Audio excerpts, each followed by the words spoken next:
I still have 5 minutes. Okay, so till 11 o'clock, Janet. I follow exactly what you said. And we have 45 minutes from there. It's just sad that we cannot really say, complete the process of what we want to say for today. However, we will try to segment it in such a way that my import specialist out here, Jaqueline, just the two of us, we will not do a normal speech, but we will make it in a narrative form in such a way that we could relate what we do as a customs broker. When you see us, we are the ones who are actually determining the duties for each commodity that comes in the United States at a time. So the other part of it are the new things now, the pronouncements from the White House.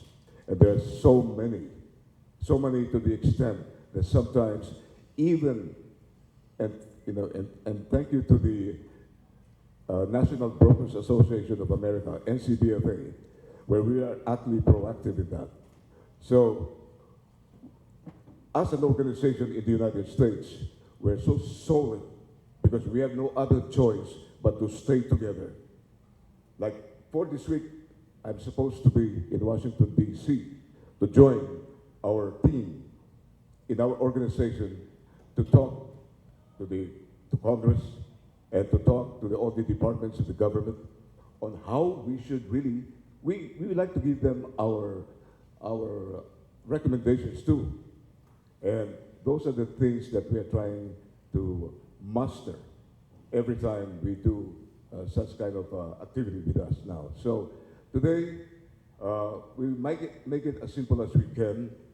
We may not be able to give you everything, but I have the team, my staff here of our team that are here in the office, I mean in the conference room, that here so that you could either we have a booth there, at the same time we're open to if you could give us a call if you have any question. I only have one thing to say as an introductory this morning. You know, yesterday in our booth, a lot of people were asking me questions, but one question was asked to me, and they said, Eddie, what is IEPA? What is IEEPA? And I told her this way, that's the top hit song of the government of the United States and the people as far as tariff and trading is concerned.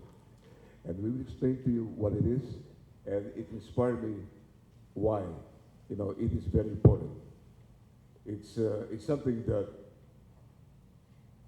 it has been the main ingredient that the White House is working almost every day. Negotiations with all the countries doing global trade as of the present time. So that being said, I'd like you to relax, take it easy, and if we will just try to give as much as we can give, and after that, you share it to everybody. And we do normal seminars, with most of our clients, we also do that. We try to give seminars to the salespeople, seminars for them to understand it. Because today, I had to bring our laptop, because since 8 o'clock this morning, we were receiving, believe it or not, as many as 10 calls per hour right now. My staff are all basically scrambling, trying to accommodate the phone calls. Questions like, hey, Eddie, Jackie, you know, right now, how is our rates from China? You know, we have entries coming in. They're arriving tomorrow because we have 5 days to do an entry with customs before the vessel arrives. So we are getting inundated with calls this morning asking us, hey, how is our rate in China? How is our rate in Switzerland? How is our rate in Myanmar? And we say, we just have to respond to them. That is what's happening for today. So that being said, Janet, I have 1 minute. So I'll give now a head count for myself, and we will start that. So if there are And feel free, at least you're more relaxed than I could see. I could see from my point. All right, thank you. All right, thank you. All right, we start. Ladies and gentlemen, good morning. I would just like to say who I am. My name is Eddie Ferrer. I've been in the industry for almost 45 years. And I would like to just give you a brief synopsis of what's going to happen for the next 45 minutes. Jaqueline and I will do it in such a way that I will serve as basically the moderator. That means I have to moderate myself. I have to make sure that I don't talk too much. And I'm very happy, of course, to have here our consul from the Philippines, Los Angeles, Mr. Menor here. And I'm very happy. As a matter of fact, congratulations to the organizers of the event. That is a very significant thing for us to pursue this morning. So all I can do at this time is, like I said, I have to moderate myself. I'd like to start straight to the point on what is really significant that has been happening. I had a notebook, but I'm not going to read everything, just a glimpse of it.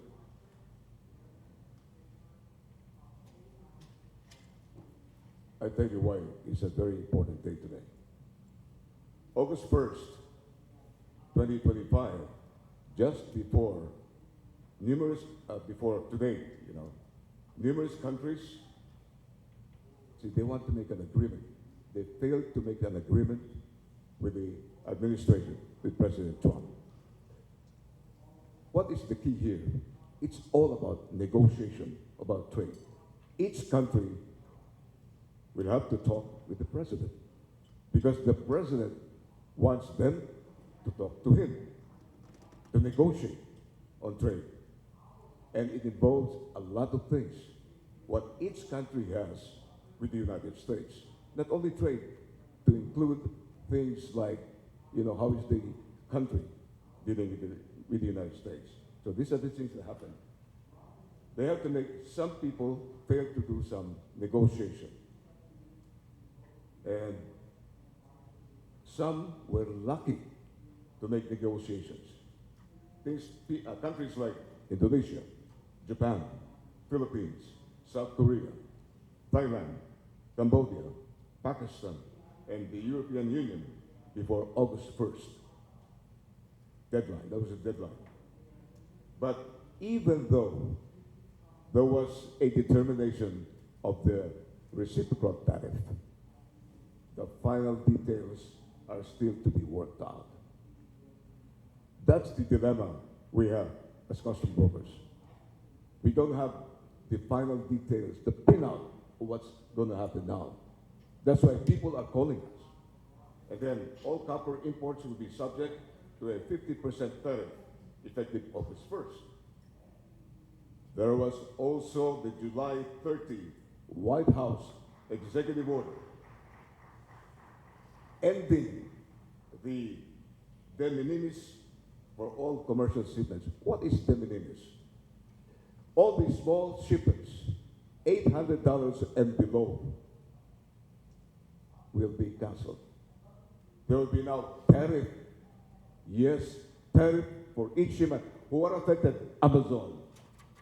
All the places where you buy, simple things that you just to order and get it free.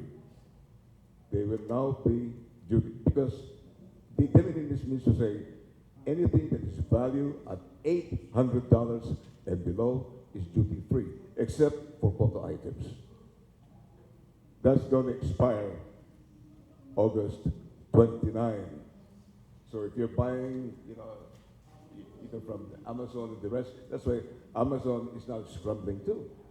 They have to do something about that. So those are the few things that are happening at this time.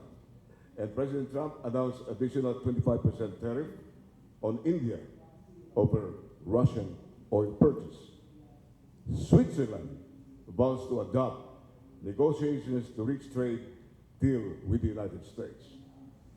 U.S. and Mexico successfully resolved labor violations at will facility. What does that mean? Now, Mexico and the United States are in the process of talking. So these are the top tunes, the headlines for the, for August 7th, which takes effect today. Now, what happens here? Okay. Yesterday, if you went to our booth, we have all of the tariff reciprocal, forms that came out there. So anything that came out, these were negotiated. Some of them, like for the Philippines, with the visit of the president, originally it was 20%, it went down to 19%, okay? And so on and so on. I will not go over the rest. But this, any country outside this list is 10%. But who are those countries?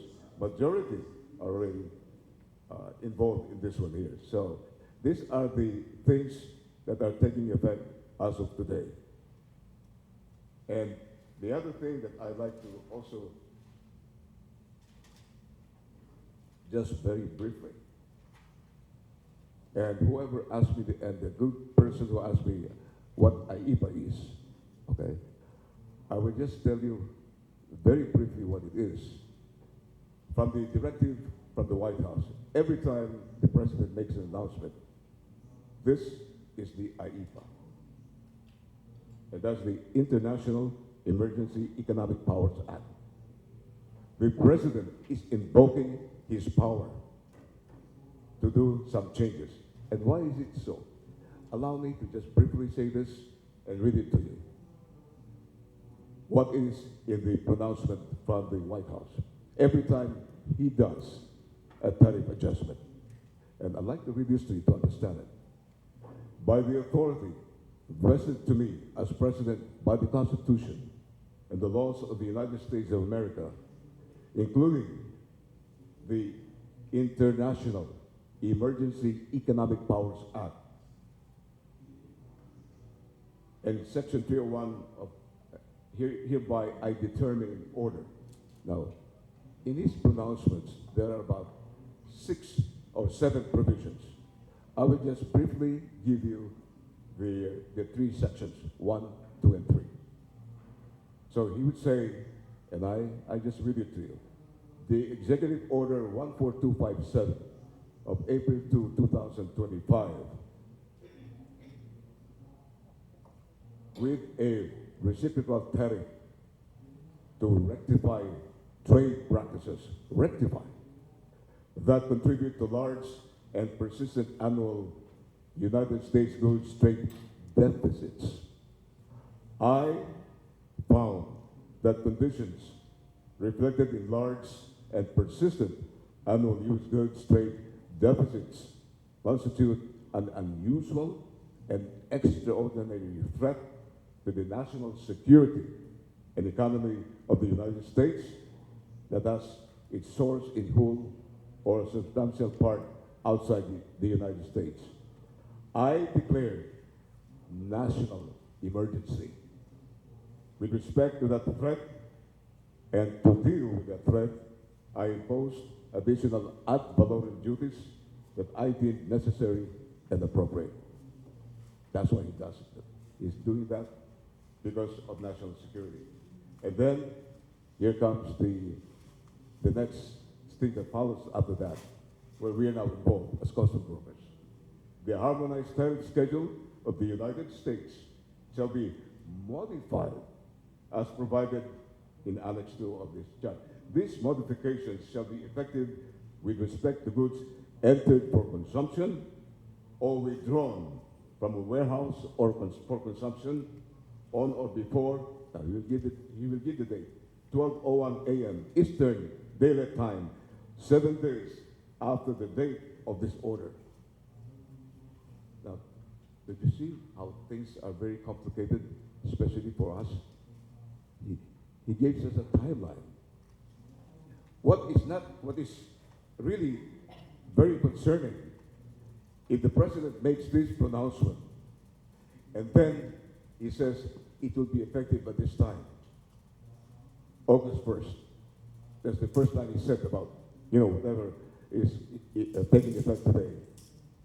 Even the other government agencies are not even ready yet. Department of Customs, the Department of Commerce, whatever the president, they're not ready yet. So they have to scramble now. What happens with us as custom brokers? That's why our organization do have lawyers, but even the lawyers are already, hey, how should we do this? They cannot put it into effect unless the other governments, agencies will make also the necessary announcement. So these are the things that are happening. I want to share this with you. Today, very few actually know about what is happening right now. Even the government agencies, they thought, oh, it's like this. It's not just like that. So, and then he gives a deadline on how the vessel will depart or coming from the air. It's so tedious that I'm sorry if I'm a little bit emotional with it, but it's something that we're facing right now. So I will stop from there because, like I mentioned to you, you have also to know. You're lucky. Those who are here today, we're going to show you very briefly how we work out in the office and whatever brokers are doing in the country, this is exactly what we are doing. And one last thing that I was really impressed yesterday. Somebody came to me there yesterday at the booth. I said, Eddie, I want you to see if you could do a clearance for me. I said, and I have a broker already. And he said, I know everything about tariff, everything. I know that already. But I come to you, Eddie, because you're doing some food products. He said, you're a broker, so I just come to you, but I know everything. I don't need anyone to know anything about several things like that. And I said, sir, I would like to tell you that I respect your custom broker. If you have a custom broker right now, he can do the thing for you like food products, because that's why he's a custom broker. So, but, so in other words, he felt so confident that he knows everything already. But lo and behold, you could see right there's a missing link. So I stopped from there, and I would like to respectfully submit Jaqueline with me here. Jaqueline Ferrer happens to carry my last name too. Being, I don't know if she's lucky or I'm lucky that we are related, father and daughter. Okay, so I'd like to, Jackie, I think you're more comfortable at this here. There will be a PowerPoint. So we will show to you what a broker does. That's why those who are intending to do business, this is it. Jacqueline?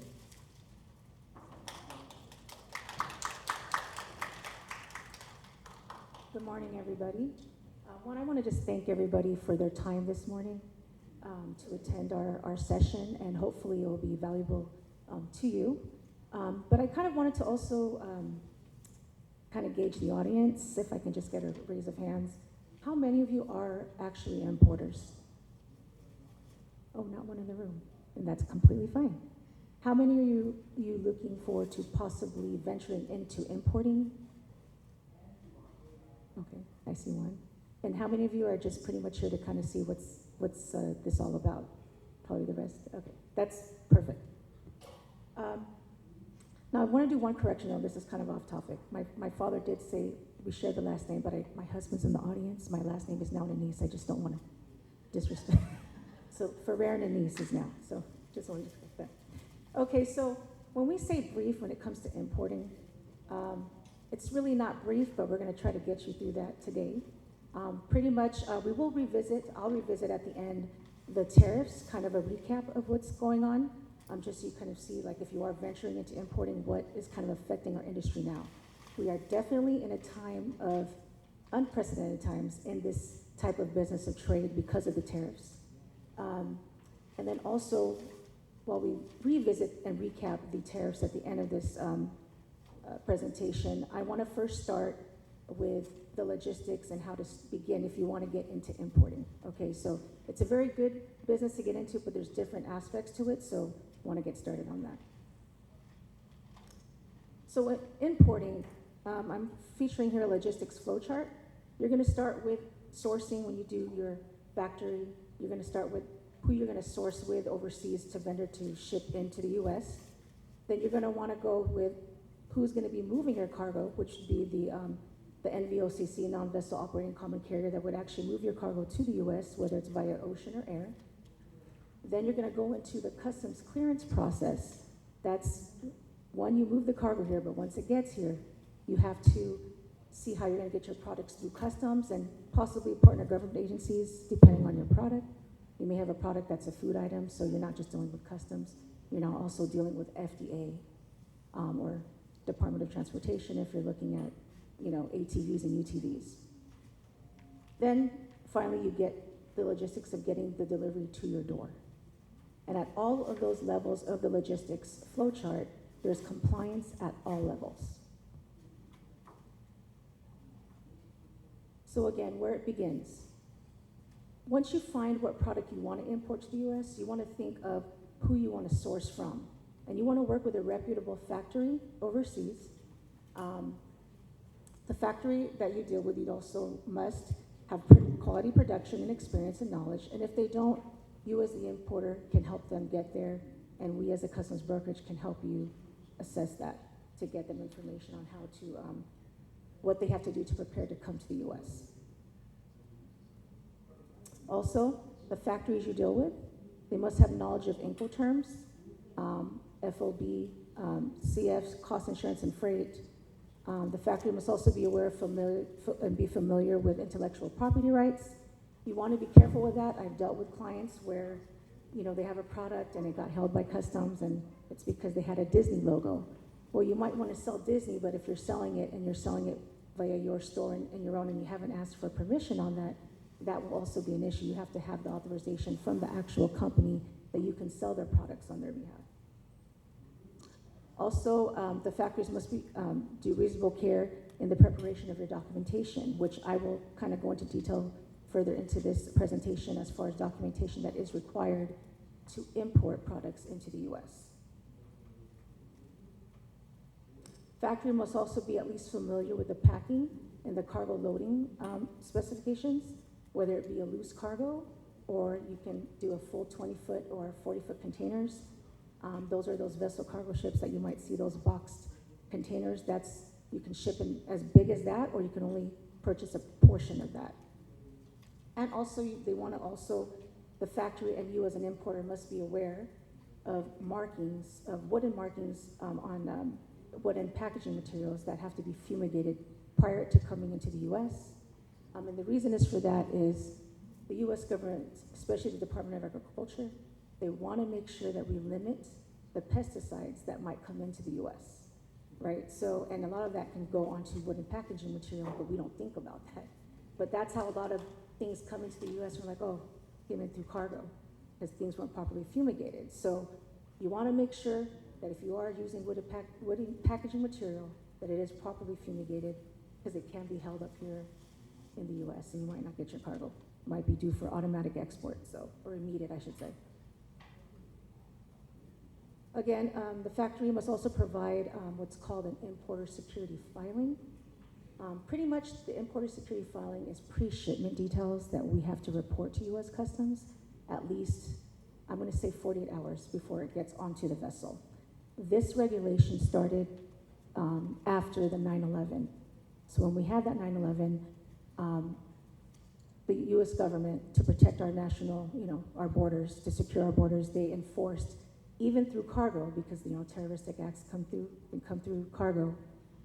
They wanted to make sure they know what's coming and before it loads onto the ship.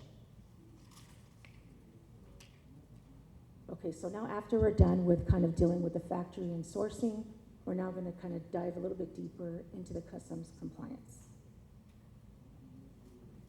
As an importer, once you figure out what product you do want to bring in, and then you also determine okay, I found the vendor overseas that I'm gonna work with. Even though you hire, let's say, a customs brokerage and a logistics company like EC Ferrer, you wanna know your product though, right? So as an importer, you do hold the responsibility of the regulations of importing that product into the US. So you wanna do your research. You wanna know your product, and when I say know your product, you wanna start off with researching for, and this is something you can work with us as a customs brokerage, research the classification or harmonized tariff schedule number. What that is for all products imported to the US, there was a 10-digit classification number or a harmonized tariff schedule number that is assigned to each product. That number also has its assigned normal duty rate, I should say, that would be applicable to that product. So that will help to determine for the US Customs, what's coming in as far as the description, because those harmonized tariff schedules give you a 10-digit classification number with a description of the product. Sometimes it's not exactly the product description, but there's a category. And it also determines if there's duty, because duties can go from 0% all the way up to 50%. And again, let me just clarify that duties is separate from the tariffs that we are dealing with currently. So, and I'll get more into that shortly. Another way of researching your product is not just through a harmonized tariff schedule that you can find online or again, work with your brokerage, but there's also called a customs ruling site that customs allows for an importer, or you can have your attorney or your brokerage help to, you could do it online electronically. You can send the description of your products to customs, and they will help to determine a 10-digit classification number for you, which to me is actually kind of a great way to start it. If it's gonna be your bloodline, is to kind of know already what's going to be the classification number. And again, customs will say, oh, okay, this is subject to change, but at least you got something formally from US Customs so that if later down the line, you're audited by customs, you can at least say, well, I did my due diligence, I did reach out to customs on the national level for a ruling, and this is what I got back. So to me, that's a really good way to start. It's not a mandatory process, but it's definitely, if I was gonna import, I would definitely go for a customs ruling. Now, in continuing to know and research your product, other than duties, there can be other duties that can apply. And again, this is still before the tariffs that we're dealing with now. So there's duties called anti-dumping duties and countervailing duties. I know this is kind of getting in more detail, but it is, I want to say in the last how many years, it's kind of been getting a little bit more popular with products that are imported to the US, and depending on the country where there's a lot of assigned anti-dumping and countervailing duties that a lot of importers are not aware of, and these anti-dumping duties and countervailing duties can be astronomically high.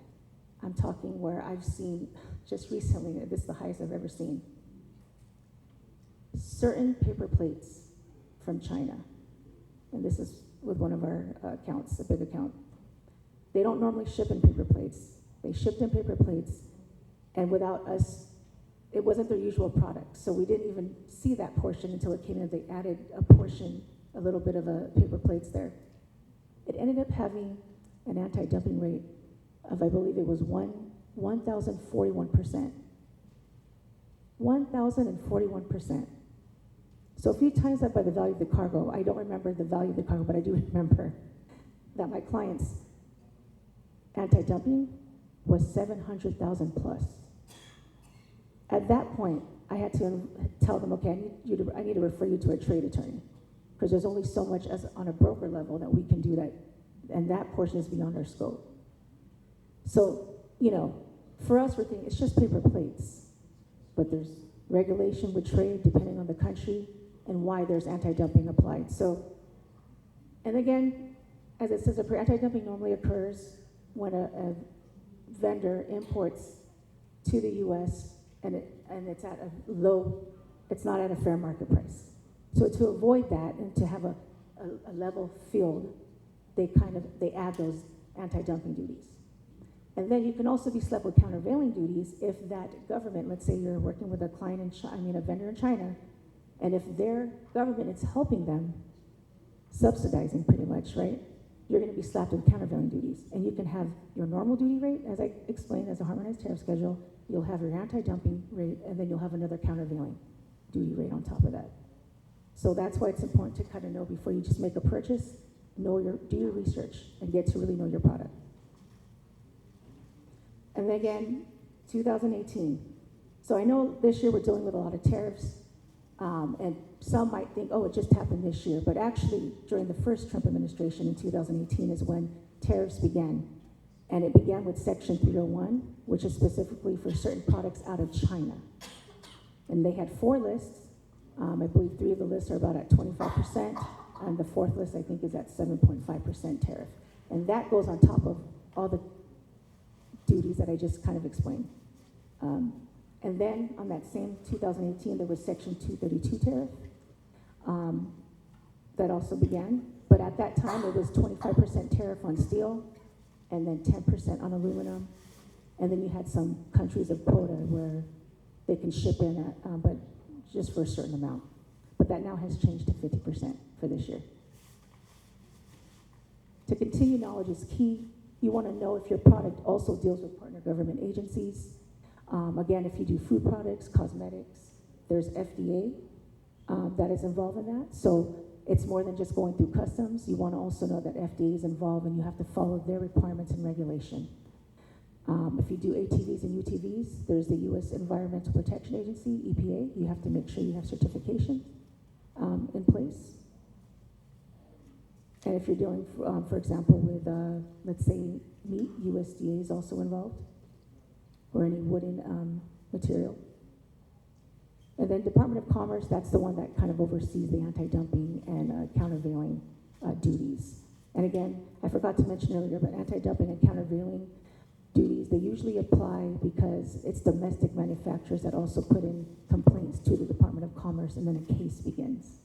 And if the Department of Commerce sees that, okay, there is a threat to the national or security for us in the U.S., they're going to slap on some duties on there. Are we still good on time? Okay.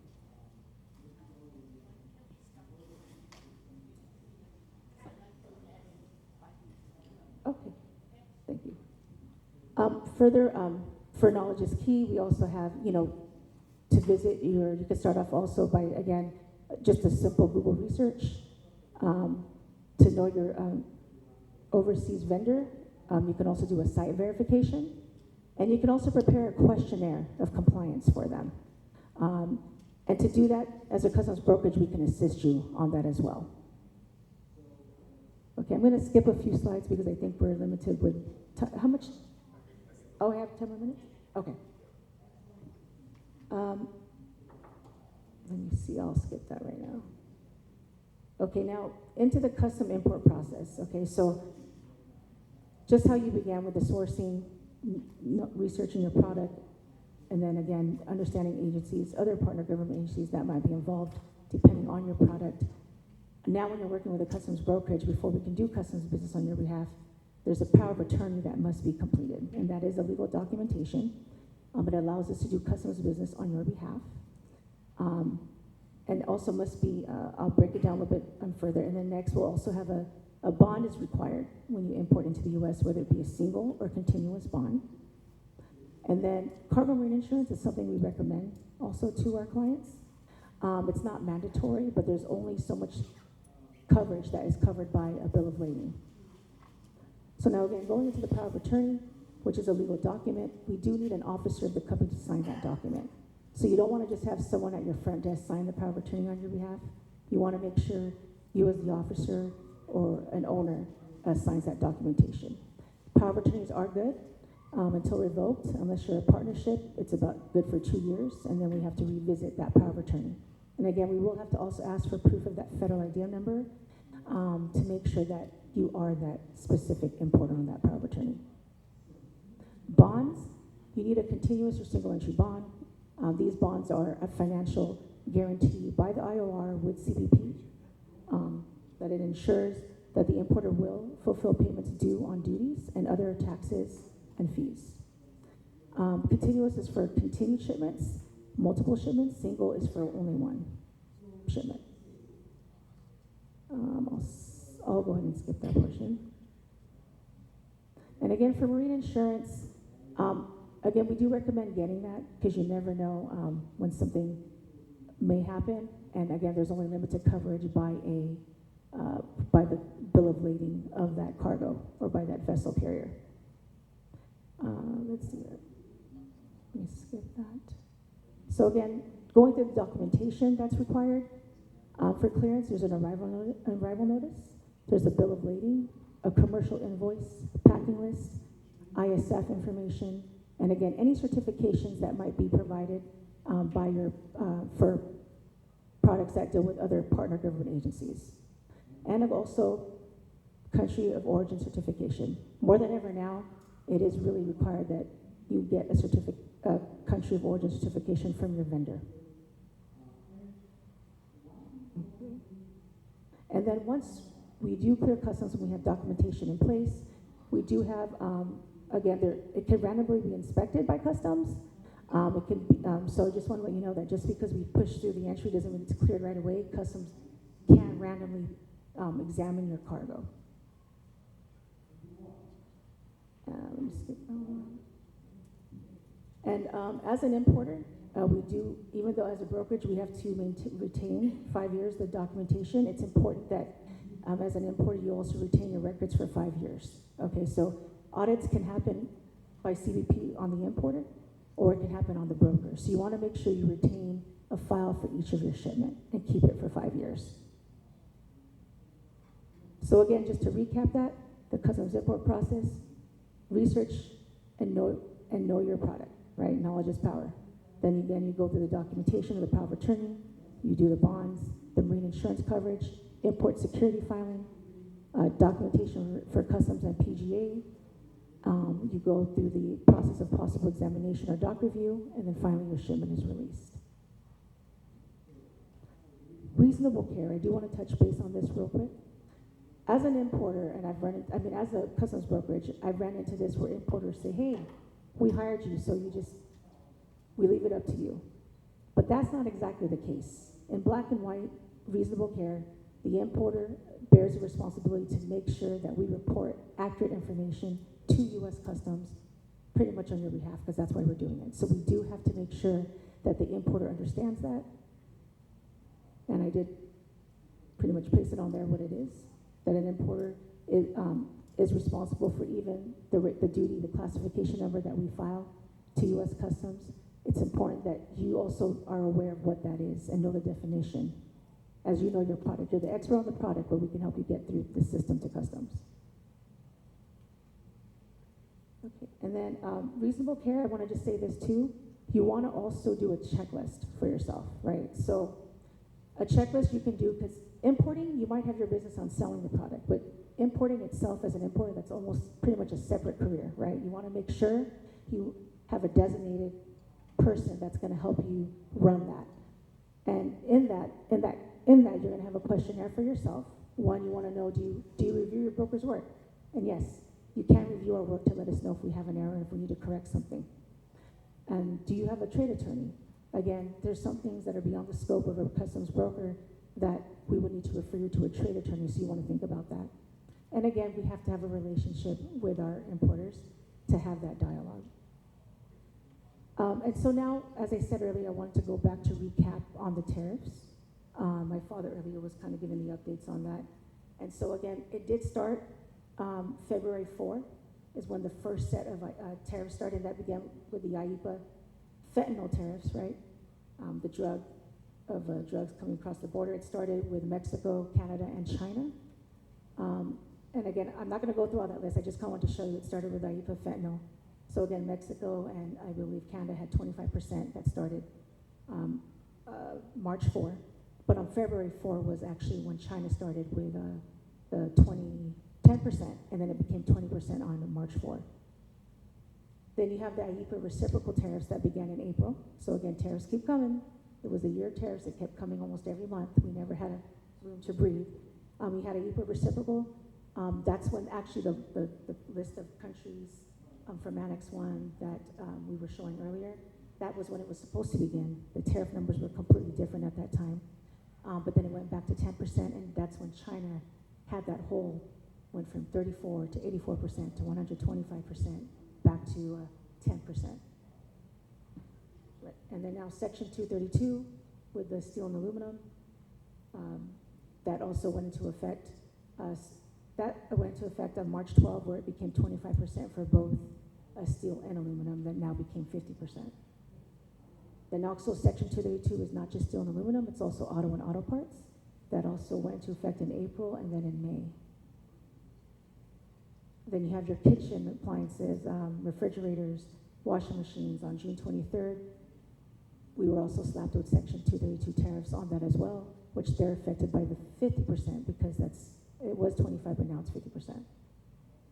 And then now again, today, August 7, I know I said August 1 there because that's how abrupt our government changes dates. It's now August 7 for the reciprocal tariff from other countries. And again, it's on the Annex 1 list, and you can visit our booth and we can go through that with you. Okay, so pretty much one last thing, sorry. I did want to kind of say with that, there's, stacking of tariffs, but just so you know, if you are slapped with Section 232 tariffs, you don't get hit with a reciprocal tariff. So that's one thing. And also, if you have Section 232 auto tariffs, you won't be slapped with Section 232 of aluminum, steel, and copper. So there are rules. It's not just stacking them, but there are things where you can stack duties and tariffs, and there's also regulation where you cannot stack the tariffs. So that concludes my presentation. Thank you so much for your time. I know it was a lot, so. Janet, how many minutes do we have for questions? Sorry. We have 5 minutes for Q&A. Okay.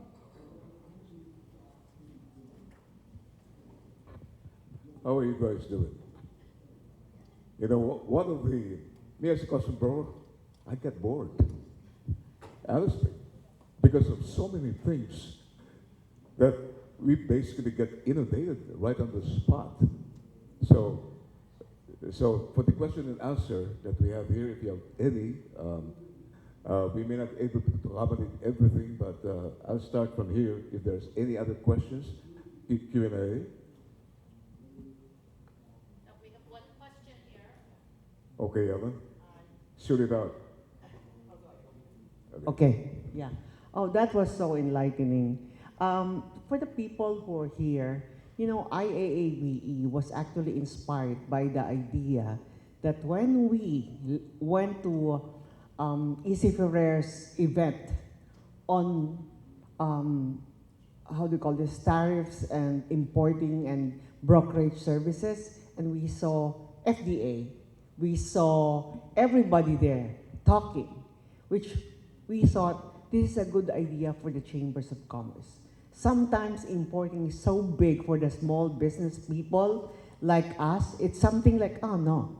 But now since we're already having coalition with different ethnicities, Asians particularly, despite the challenges that we're getting, people should start also looking into this. The way they explained it, it should inspire us. That's why maybe with our 52 chambers in COFAC, we would advocate that you can go through Zoom meetings informing our membership, our kababayans, particularly in the Philippines or in Indonesia, that they want to, this temporary snag with tariffs should not stop us from thinking, from stopping to dream. So it's actually not a question, but are you open to maybe doing that, Jackie, to Eddie, helping them? Yeah, maybe, Ellen, I will answer it this way. Actually, we also already started doing that, so there should be no reason why we can't give our share to participate, because we've been conducting this type of seminars now in Korea. I had the opportunity to do it in Korea. I did it also in Taiwan.